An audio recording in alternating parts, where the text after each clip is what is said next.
Sisig is a popular Filipino dish that originated from the culinary capital of the Philippines, Pampanga. That's Mama's childhood hometown. It typically consists of chopped pig's face and ears, seasoned with calamansi, a citrus fruit similar to lime, onions, and chili peppers for an extra kick. The mixture is then served on a sizzling hot plate, often topped with a raw egg. If you put it cooks slightly from the residual heat.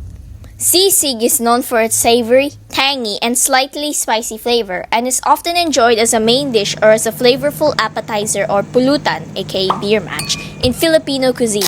Get ready to spice up your kitchen game.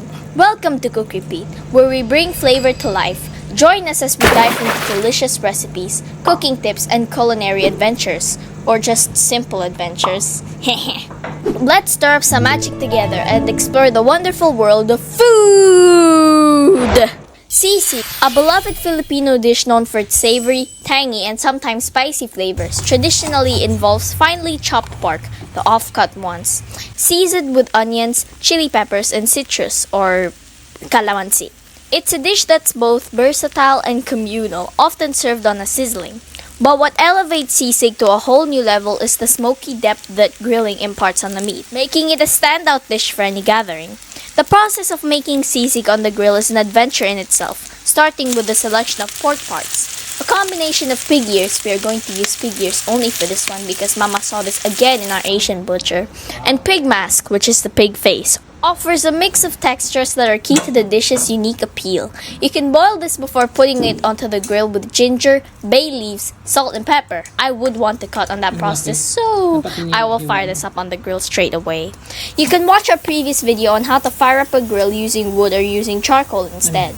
Once boiled, the real magic happens on the grill. The meat is grilled until it achieves a perfect char, creating a crispy exterior that contrasts beautifully with the tender interior. This step is crucial as it adds the distinctive smoky flavor that can only come from cooking over charcoal.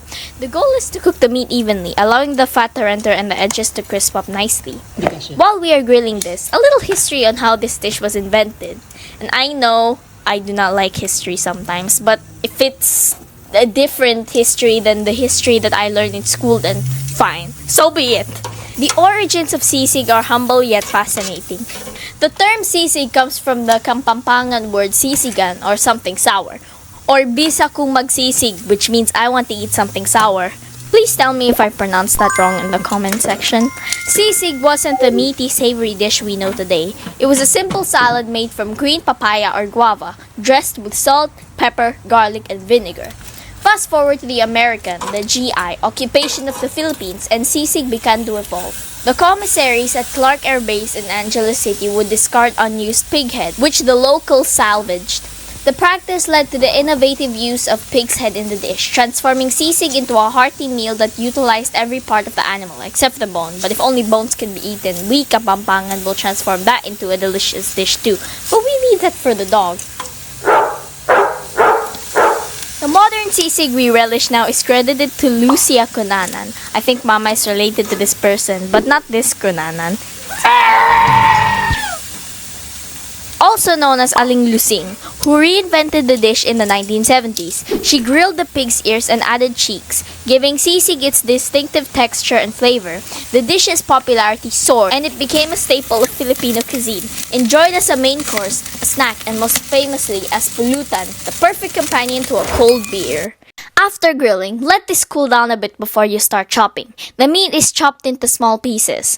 Any knife can be used, but I recommend that you use cleaver because the weight of this will help to chop this easier. Lay the meat on a sturdy chopping board and start slicing. If you're new to using a cleaver, take your time to get comfortable with the weight and the balance. Chop the meat into your desired size, but I suggest to cut it into a small dices or a pea size. Easier to chew and easier to swallow. Once the first batch has already been chopped, put it into a container like this size. Later we will mix this with other ingredients. Repeat the process until you finish the whole thing. Set aside. If you notice that Mama had already segregated the half part, she'll make dinakdakan for the other half of this batch. Don't worry, I already prepared the blood pressure monitor for my parents. Emotional, damn it! Just in case they need one, and I know who to call when bleep happens. Let me know in the comment section below if you like us to make dinakdakan video. I love hearing from you guys.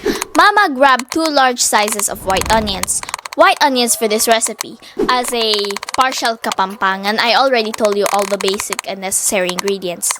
Put into the container. Then, chop 2 bird's-eye chilies into small pieces. This will later be tossed with another level of flavor and texture. Slice 1 or 2 small to medium lime or lemons. We don't have calamansi in our area, sadly, so we use this as a substitute. Squeeze into the mixture. Season this with salt or MSG. MSG makes our life happier as always. Fuyo. And freshly ground black pepper. A touch of liver spread enriches the dish if you have a liver spread or pig's liver, adding a depth of flavor that complements the grilled pork perfectly. We don't have pig's liver, so we'll leave that for now.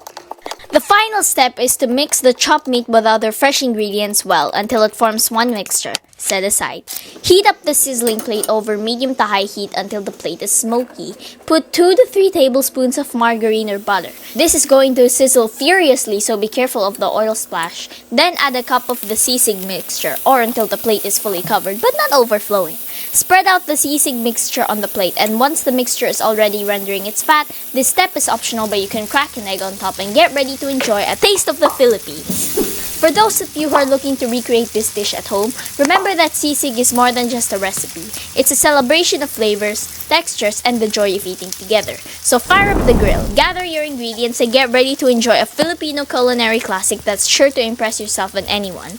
Happy grilling, and don't forget to share your sisig success stories. Try saying that 5 times fast. Whether it's a family dinner or a casual hangout with friends, sisig made on the grill is bound to be the star of the show.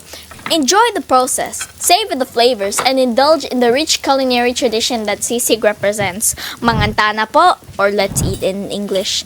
Thank you for watching this video, and stay tuned for more recipes that awaits. Or more traveling stuff, I guess. See you in the next videos, my dear repeaters. Bye-bye to all of my repeaters. That is all from COOKreapEAT.